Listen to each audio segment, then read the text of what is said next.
Hello and welcome dear aspirants. Haryana CET exam 2025 की preparation करने वाले सभी एस्पिरेंट के लिए साइंस के 15 कंसेप्ट की सीरीज के अंदर आज पहला सेशन हमारा बच्चे होगा और पहला कंसेप्ट आज हम पढ़ेंगे। ये साइंस की सीरीज के अंदर प्यारे बच्चे आपको मैं पूरी साइंस पूरी विज्ञान से ऐसे छांट के 15 टॉपिक्स करवाने वाला हूं जिन टॉपिकों से डेफिनेटली आपके एग्जाम के अंदर क्वेश्चन आपका बनेगा बच्चे।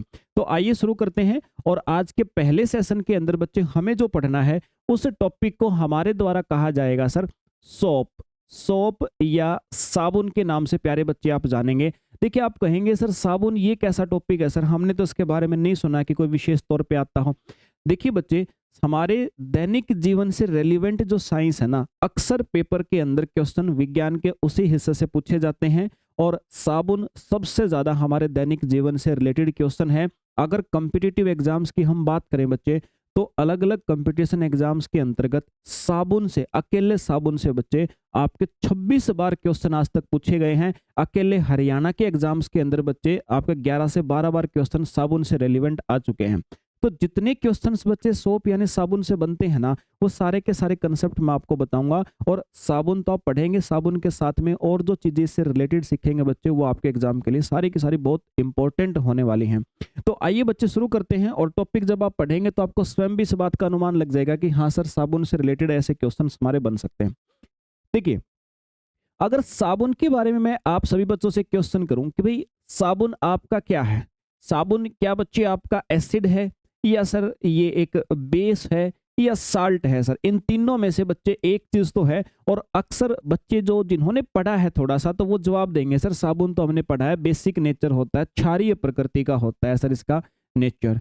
देखिए तीनों में से अम्लीय, क्षारीय और लवण, इन तीनों में से आप बोलेंगे सर क्षारीय प्रकृति का होता है। जिस बच्चे ने पढ़ा है वो बोलेगा कि सर बेस होता है, क्योंकि बेसिक नेचर आपने पढ़ा है, हल्दी के साथ एक एक्सपेरिमेंट भी आपने पढ़ा होगा। लेकिन बच्चे मैं आपको बता देता हूं सर, अगर आप क्षारीय जवाब देना चाहते हैं तो वो जवाब आपका होगा गलत। यहीं पर बच्चे गलती करते हैं क्योंकि अधूरा ज्ञान है सर। बुक्स के अंदर चीजें लिखी हुई हैं साबुन के बारे में, लेकिन सर वो डिटेल्ड आपके सामने नॉलेज नहीं मिलेगी बुक के अंदर जो एग्जाम में क्वेश्चन ठीक करा दे। लेकिन मैं ये कहता हूं कि एक बार पेपर के अंदर क्वेश्चन जब आया था तो वहां पर साबुन के बारे में नेचर पूछा गया था और वहां पर कमीशन ने बेसिक नेचर को ठीक माना था। लेकिन सर बेसिक नेचर और बेस, इन दोनों के बीच का अंतर अभी मैं समझाता हूं। साबुन क्या चीज है बच्चे, उसको समझाने से पहले मैं आपको एक चीज क्लियर कर देना चाहता हूं। देखो भी एसिड बेस, अम्ल या क्षार के विषय में आप इतना तो पढ़ के आए हो कि सर एसिड और बेस की जब रिएक्शन होती है तो साल्ट बनता है। कौन बच्चा नहीं जानता इस बात को कि सर जब भी कोई एसिड, जब भी कोई अम्ल किसी बेस यानी क्षार के साथ में अभिक्रिया करता है तो सर किस चीज की फॉर्मेशन होती है, साल्ट यानी लवण का निर्माण होता है। हर बच्चा जानता है इस बात को। अब बच्चे एक बात बताइए मुझे कि भाई आपने जो एसिड लिया है उस एसिड को बहुत ही स्ट्रॉन्ग ले लिया। भाई हमारे पास में रसायन विज्ञान में कुछ एसिड ऐसे हैं जो बहुत स्ट्रॉन्ग होते हैं, कुछ एसिड ऐसे भी हैं जो कमजोर होते हैं, जो हमारे खाने पीने की चीज में भी होते हैं। हम अचार खाते हैं तो उसके अंदर भी तो बच्चे आपका एसिड होता है, एसिटिक एसिड खा लेते हैं सर हम। और कुछ एसिड ऐसे हैं बच्चे जैसे H2SO4 आप नहीं खा सकते सर, जला देगा सब कुछ। मान लीजिए बच्चे मैंने एक बहुत ही स्ट्रॉन्ग एसिड ले लिया और मैंने एक बहुत ही कमजोर सा बेस ले लिया। अब सर एसिड है और बेस है, रिएक्शन होगी तो क्या बनेगा, रिएक्शन होगी तो सर डेफिनेटली एक साल्ट का निर्माण होगा, एक लवण बनेगा प्यारे बच्चे। अब ये लवण तो बनेगा बच्चे, लेकिन इनमें से जो स्ट्रॉन्ग था ना उसकी प्रॉपर्टी भी इसके अंदर होंगी, यानी स्ट्रॉन्ग एसिड था तो ये साल्ट तो बनेगा प्यारे बच्चे। लेकिन ये साल्ट कैसा होगा सर, ये साल्ट होगा एसिडिक, यानी ये आपका लवण प्यारे बच्चे अम्लीय प्रकृति का बनेगा। आप कहोगे सर हाँ ऐसा हो सकता है, क्योंकि साल्ट बच्चे जरूरी थोड़ी कि वो न्यूट्रल ही होता है, उदासीन होता है। अक्सर बच्चे क्या गलती करते हैं सर, कोई चीज या तो एसिड होगी, कोई चीज या बेस होगी, कोई चीज या साल्ट होगी। भाई साल्ट भी 3 प्रकार के होते हैं। साल्ट भी आपके या तो एसिडिक हो सकते हैं या बेसिक, या फिर आपके न्यूट्रल भी हो सकते हैं। अब यहां पर देखिए अगर ये बच्चे आप एसिड बहुत ही कमजोर ले लेते हैं और बेस बहुत ही स्ट्रॉन्ग ले लेते हैं तो जो आपका साल्ट बनता, भाई एसिड बेस से साल्ट तो बनेगा, तो कैसा बनता, जो स्ट्रॉन्ग था उसकी प्रॉपर्टी तो आ जाती। आपने बेस को स्ट्रॉन्ग लिया है तो बच्चे फिर आपका साल्ट कैसा बनता सर, बेसिक साल्ट बनता। लेकिन बच्चे आप उतना ही स्ट्रॉन्ग एसिड ले लोगे, उतना ही स्ट्रॉन्ग बेस ले लोगे, तो जो साल्ट बनेगा वो कैसा बनेगा? फिर बनता है सर वो न्यूट्रल, उदासीन। अब बात कहोगे सर आप समझा रहे थे साबुन, आप यहाँ पर कैसे पहुंच गए? बच्चे साबुन समझ में भी तभी आएगा आपके जब आपको पहले ये 3 बातें क्लियर हों। आपको ये एसिड बेस ही क्लियर नहीं है तो साबुन का नेचर कैसे बता दोगे आप? अब मैं आपको एक बात बताऊं बच्चे, हमारा साबुन जब बनता है तो 2 चीजों का उपयोग होता है। साबुन बनाने के लिए प्यारे बच्चे एक तो उपयोग किया जाता है सर सोडियम हाइड्रोक्साइड का, और मैं आपको बता दूं सोडियम हाइड्रोक्साइड दुनिया का सबसे स्ट्रॉन्गेस्ट बेस होता है। दुनिया का सबसे स्ट्रॉन्गेस्ट बेस होता है बच्चे, सबसे प्रबल क्षार होता है। ठीक है सर, सबसे स्ट्रॉन्ग बेस हो गया। इसकी अभिक्रिया करवाई जाती है बच्चे, एक एसिड होता है फैटी एसिड। फैटी एसिड को विस्तार से मैं आज की क्लास में बताऊंगा क्योंकि क्वेश्चंस बनेगा यहां से आपके एग्जाम्स के अंदर। यानी सर वसीय अम्ल, फैटी एसिड या वसीय अम्ल प्यारे बच्चे जिसको हम कहेंगे सर। अब ये जो सोडियम हाइड्रोक्साइड स्ट्रॉन्गेस्ट बेस और फैटी एसिड तो इतना कमजोर होता है, हम खाते हैं, हम जो घी खाते हैं ना बच्चे या ऑयल्स होते हैं उन सब के अंदर फैटी एसिड होता है, घी वगैरह के अंदर ये होता है बच्चे। तो इसका मतलब बहुत कमजोर है सर, हम खा भी लेते हैं घी के साथ में इसको। तो अब बेस और एसिड दोनों की रिएक्शन होगी तो क्या बनेगा? एक साल्ट बनेगा बच्चे, ऑब्वियस ही बात है। और वो जो साल्ट बनेगा उसी साल्ट का नाम होता है साबुन, उसी साल्ट का नाम होता है बच्चे साबुन। और साल्ट कैसा बनेगा? जो स्ट्रॉन्ग था उसकी प्रॉपर्टी मिलेंगी। यहाँ पर स्ट्रॉन्ग बेस लिया था तो मतलब जो साबुन बना है ना प्यारे बच्चों, वो क्या है सर? वो एक प्रकार का बेसिक साल्ट होता है, एक प्रकार का सर क्षारीय लवण होता है, क्षारीय लवण होता है। यानी कि बच्चे उम्मीद करता हूं अब आप इतनी बात तो समझ गए होंगे कि सर जो साबुन हमारा होता है ना वो सर है तो साल्ट, लेकिन सर साल्ट भी कौन सा? वो सर हमारा बेसिक साल्ट है।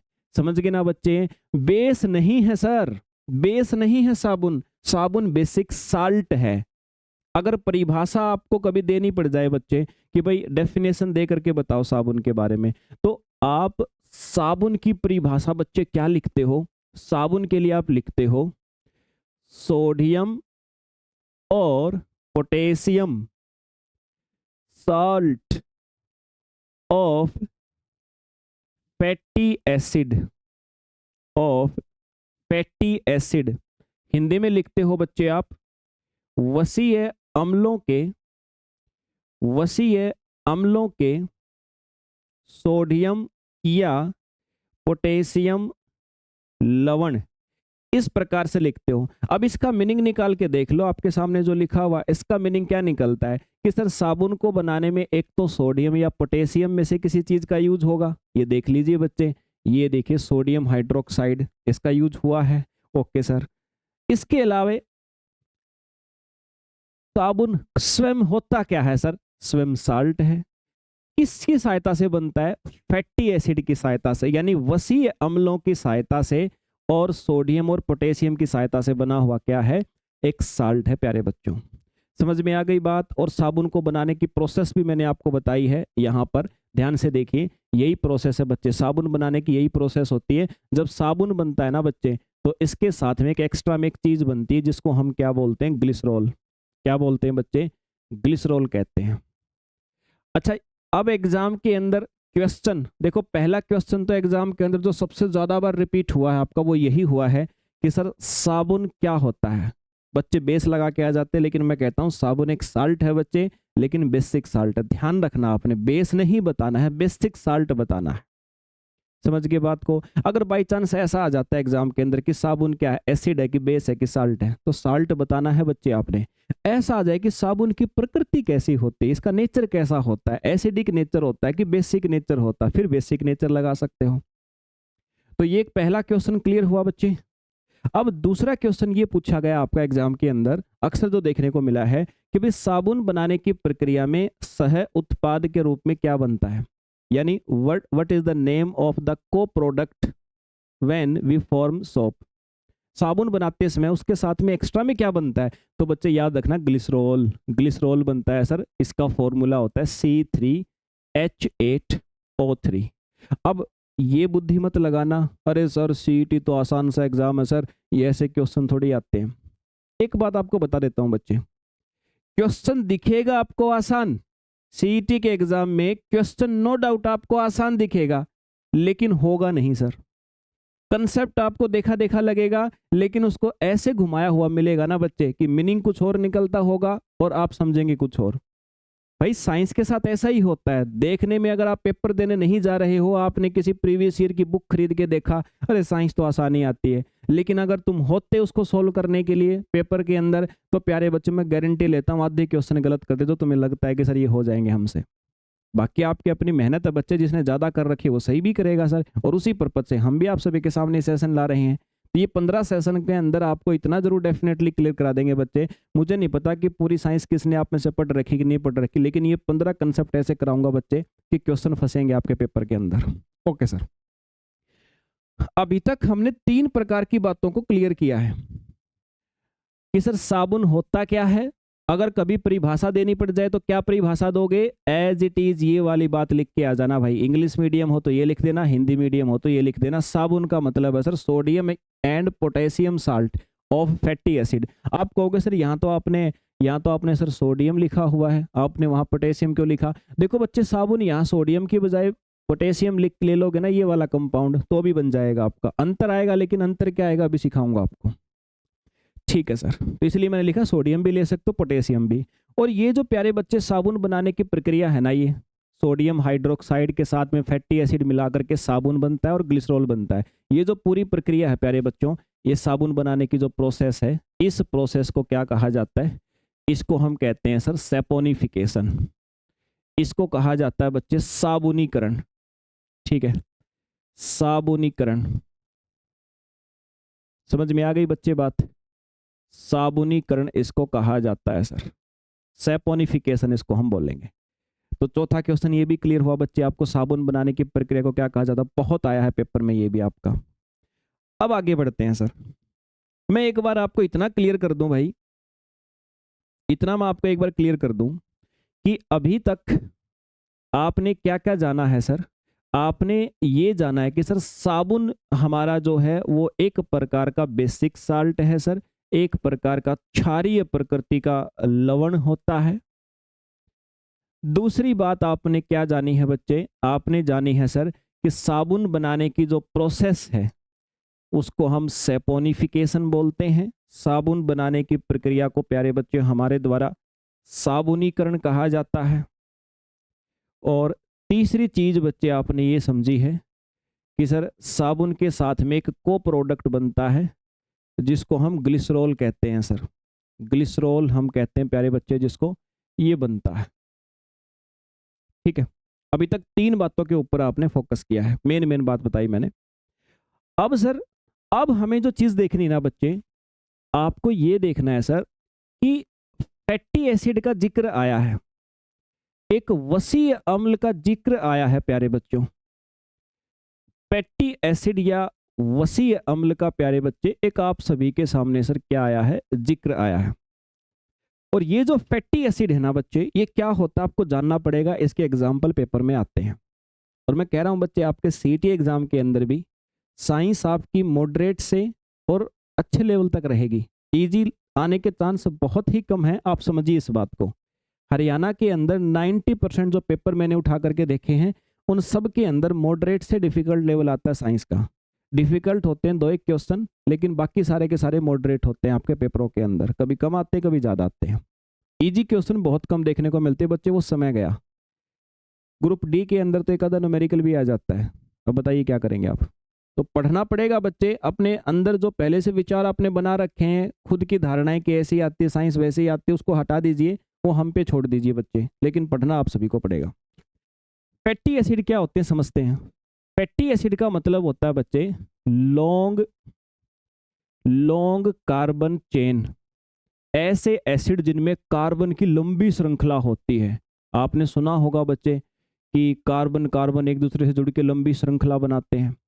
तो कार्बन की लंबी श्रृंखला, कार्बन की प्यारे बच्चे लंबी श्रृंखला, ठीक है, कार्बन की लंबी श्रृंखला जो होती है बच्चे जिस भी एसिड के अंदर, उसको बोलते हैं फैटी एसिड। मतलब लगभग मान लो कि लगभग 10 से लेकर के और 18 कार्बन एक दूसरे से जुड़े होते हैं, इतनी लंबी लंबी चेन होती है, उनको हम बोलते हैं फैटी एसिड। एग्जाम्पल्स बताऊंगा, एक एग्जाम्पल दे दूं पहले ताकि आप समझ जाओ। अच्छा, एग्जाम्पल के रूप में देखो, एक एग्जाम्पल देता हूं जो आपके पेपर में पहले पूछा जा चुका है बच्चे, पल्मिटिक एसिड। ये पल्मिटिक एसिड आपके पेपर में पहले पूछा जा चुका है, हरियाणा के एक एग्जाम के अंदर पूछा गया था। और इसके अलावा दो तीन एग्जाम्पल मैं आपको और दूंगा जो आगे भविष्य में पूछे जा सकते हैं। पल्मिटिक अम्ल, पल्मिटिक अम्ल, पल्मिटिक एसिड बच्चे जिसका फॉर्मूला होता है C15H31COOH, ये फॉर्मूला इसका होता है पल्मिटिक एसिड का। अगर देखें स्ट्रक्चर, देखो 15 कार्बन एक दूसरे से जुड़े होते हैं बच्चे, यानी कुछ इस प्रकार से होता है 1 2 3 4 5 6 7 8 9 10 11 12 13 14 15, इधर कर देता हूँ, ठीक है। और जहां भी कार्बन होगा उसके चारों तरफ हाइड्रोजन हमें जोड़ने ही होते हैं। आप सभी जानते हो कार्बन चेन तो ऐसे ही बनती है प्यारे बच्चे, कार्बन चेन तो ऐसे ही बनती है। सीखने की शुरुआत करें बच्चे, लेकिन अगर किसी को ये हाइड्रोकार्बन वगैरह कार्बन की चेन वेन समझ में नहीं आते ना बच्चे, मैं गारंटी लेता हूँ जब तक आप पूरे करोगे ना कंसेप्ट, आपको स्वयं नहीं पता लगेगा कि आप कब सीख गए। लेकिन ध्यान आपने देना पड़ेगा, और अपनी जो प्री डिसाइडेड अवधारणाएं हैं ना आपके ब्रेन के अंदर, पहले ही आपने कुछ सोच रखा कि ये नहीं होना वो नहीं होना, फिर नहीं आएगा, उनको निकालना पड़ेगा बच्चे। और मेरी बातों पे विश्वास करना पड़ेगा, है ना। हालांकि मार्केट के अंदर जो चीज़ें चल रही है ना, वहाँ कोई भी बच्चा विश्वास करने को तैयार नहीं है क्योंकि हर कोई तो टीचर बना बैठा है। देखिए बच्चे, तो ऐसे कार्बन की लंबी चेन है, ये कार्बन की लंबी चेन है, 1 2 3 4 5 6 7 8 9 10 11 12 13 14 15 कार्बन है। 15 कार्बन हो गए बच्चे हमारे पास में। इस 15 कार्बन के साथ में एक हाइड्रोजन को अगर आप हटा दो, ध्यान रखना नई बात सीखनी है आपने, ये भी आपका पूछा जा सकता है। कार्बन की कोई भी चेन है, अच्छा पूरी चेन कार्बन की क्या थी, सॉरी ये H ऐसे होती है, कार्बन की पूरी चेन ऐसे होती है। अगर आप कहोगे सर हम कैसे समझे कि कार्बन की चेन ऐसी होती है, भाई सीधी सी बात है, जितने कार्बन है ना उसको चारों तरफ से घेर दो हाइड्रोजन से, वही होता है चेन। अब कहोगे सर ये हाइड्रोजन को हटा दें, अगर हम हाइड्रोजन को हटा दें, हटा दिया सर। अच्छा, हाइड्रोजन को हटाने के बाद जो ये कार्बन की चेन बच जाती है ना प्यारे बच्चे, इसका नाम पता क्या होता है, इसको केमिस्ट्री में बोलते हैं आर। क्या बोलते हैं, आर कहा जाता है, आर। और सिंपल शब्दों में एल्काइल ग्रुप कहा जाता है। कॉपी पेन लेकर के नोट कर लेना भाई, है ना। और वैसे अगर आपको पीडीएफ चाहिए तो फिर टेलीग्राम पे अपना संसारम के नाम से ही चैनल है, वहां पर आपको मिलती रहती है।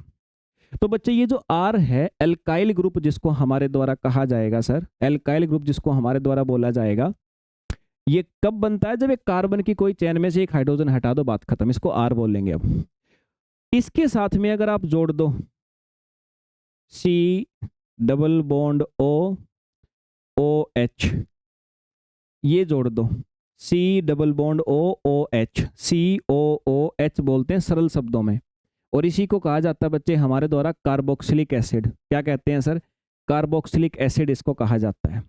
ये कार्बोक्सिलिक एसिड जो है ना प्यारे बच्चों आपके सामने, इसको अगर तुम इसके साथ जोड़ दो तो अब ये जो चीज बन गई ना, यही है आपका पल्मिटिक एसिड। यही क्या होता है बच्चे, पल्मिटिक एसिड।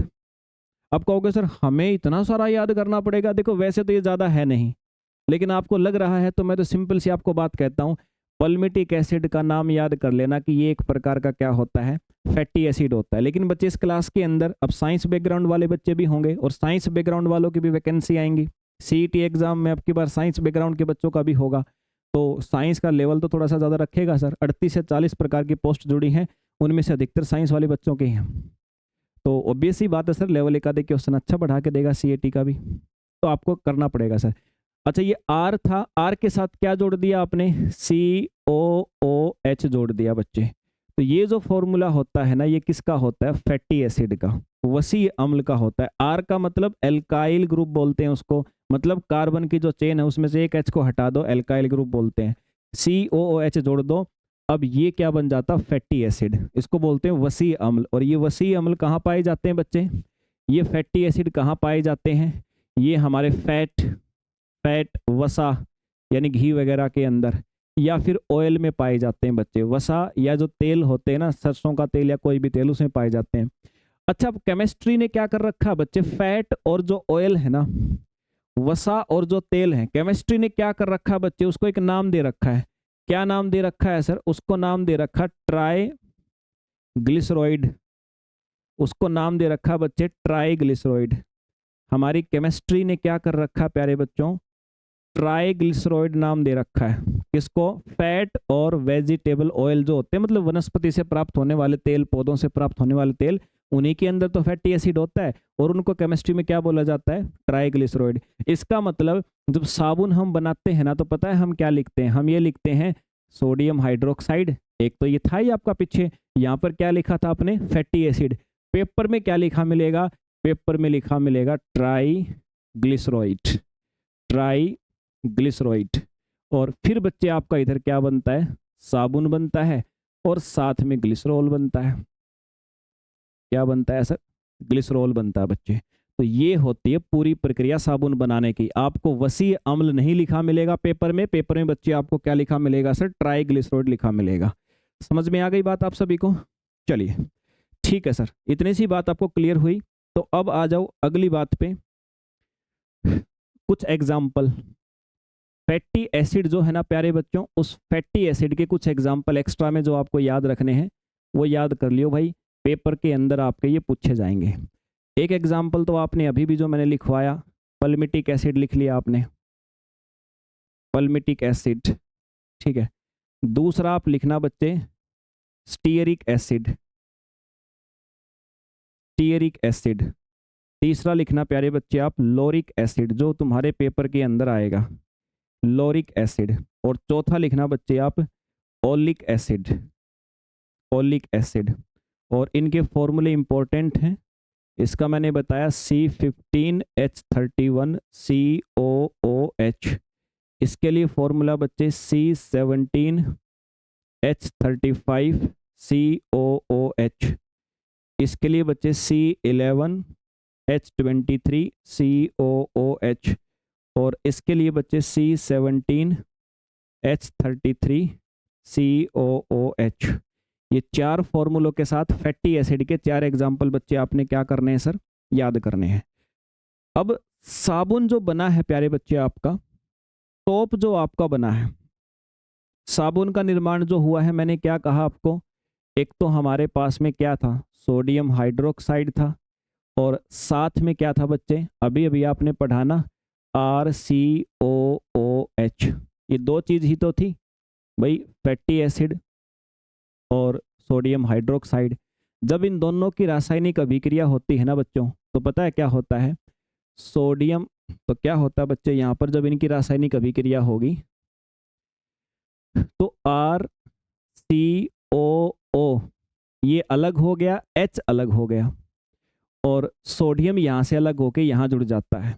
ये लो, सोडियम जुड़ गया, और बाकी की जितनी भी चीज बच गई ना, ये सारी की सारी कंबाइन होकर के बच्चे क्या करती हैं?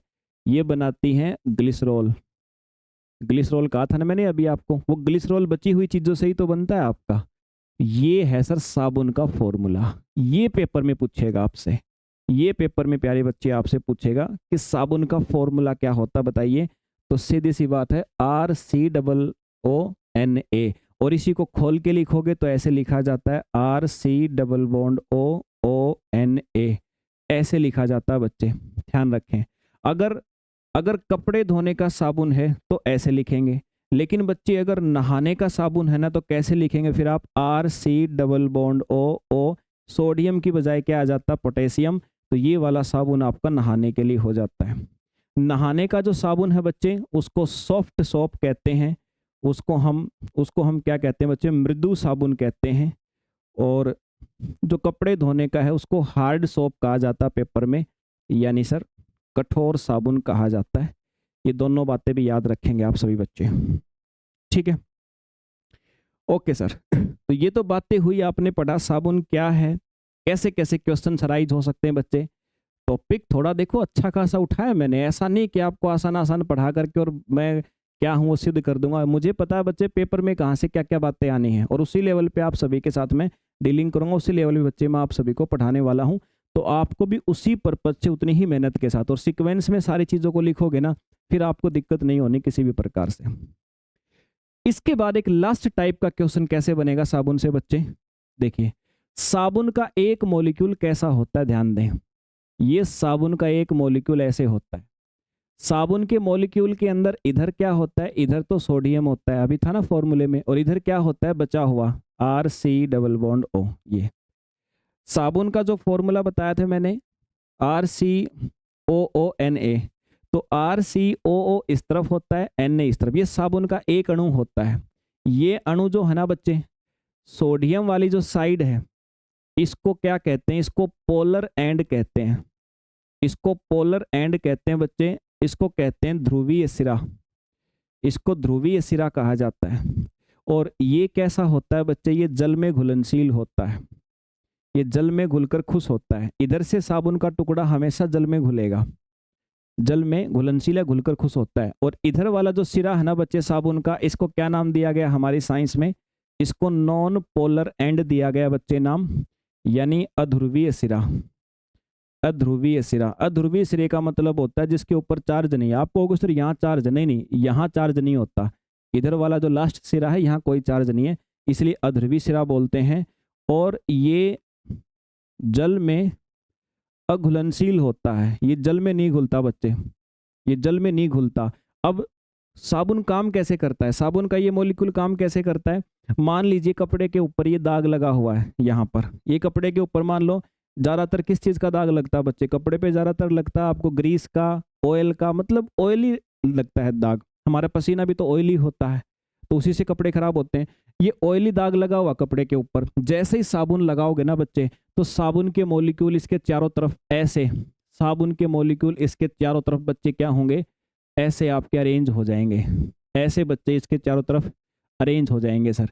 और अरेंज होकर के मैंने क्या बताया था कि ये जो सोडियम वाला सिरा है ये पानी में घुलने की कोशिश करेगा, तो ये वाला सिरा पानी में दौड़ेगा घुलने के लिए, और ये सिरा पानी से दूर भागेगा। पानी से दूर जाने का मतलब कहाँ जाएगा, इस ऑयली जो डर्ट लगा हुआ ना, जो धब्बा लगा हुआ, इस धब्बे के अंदर घुसने की कोशिश करेगा। तो साबुन का एक मॉलिक्यूल इसको धब्बे को पकड़ेगा, ये पानी की तरफ भागेगा, तो बच्चे इधर ये भागेगा, इधर ये दाग को पकड़ लेगा और दाग को खींच के निकालेगा। यही तो काम होता है बच्चे साबुन का। साबुन में ऐसे ही होता है, एक सिरा दाग को पकड़ता है, एक सिरा पानी की तरफ बाहर की तरफ दौड़ता है, तो बच्चे इससे क्या होता है, दाग को निकाल ही देते हैं। और ये जो पूरी संरचना बनती है ना, इसका नाम क्या होता है, मतलब दाग के चारों तरफ ऐसे साबुन के मॉलिक्यूल फिक्स हो जाते हैं, इसको बोलते हैं मिसेल। क्या कहा जाता है बच्चे, इसको मिसेल कहा जाता है। तो लो भाई, ये थे तुम्हारे साबुन से रेलिवेंट सभी प्रकार के क्वेश्चंस का एक ही सेशन के अंदर सॉल्यूशन, है ना। कोशिश रखा जाएगा कि 20 मिनट के आसपास का ही सेशन हो आपका। ये जो कंसेप्ट हम लेके आ रहे हैं, तो आज हमारा 15 कंसेप्ट के अंदर पहली सीरीज थी। तो चलिए बच्चे, मिलते हैं फिर दूसरे सेशन के अंदर। और सीरीज के अंदर आपको कैसा लगा बच्चे, अगर कोई डाउट हो या कोई किसी प्रकार का सस्पेंस, तो कमेंट करके बच्चे आप मुझसे डिस्कस कर सकते हो। तो मिलते हैं बच्चे दोबारा से। जय हिंद।